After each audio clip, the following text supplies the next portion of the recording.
doctor si guud wax yar oo kooban naga sii maxay yihiin xanuunada lafaha marka hore inta aanan xanuunada u guda gelin waxaan rabaa inaan dadka fahansiiyo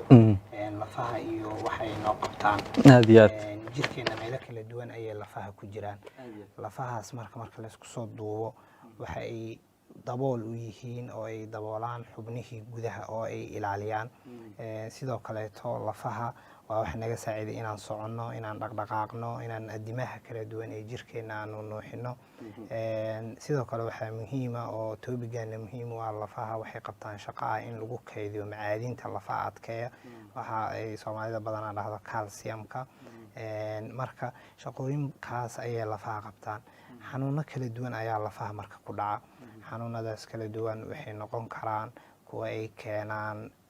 laga soo bilaabo daalka caadiga ah infectionada burooyinka jajabka iyo xanuuno kaleeto oo la xiriira waxyaabihii lafta ku dahaarnaa sida xanuuno muruqa ka imaanaya ama kala goosyada marka dhammaantood marka xanuunada lafaha la dhahayo waxaanan ka marnayn oo badanaa ka agdhow oo laguna khaldi karaa xanuunka muruqa ama seedka ama kala goyska ka imaanaya marka isku duub xanuunada marka oo lafaha iyo seedaha iyo meelaha waxyaabo kala duwan ayaa keeni kara oo hal shay ma ahan wax sababa badankooda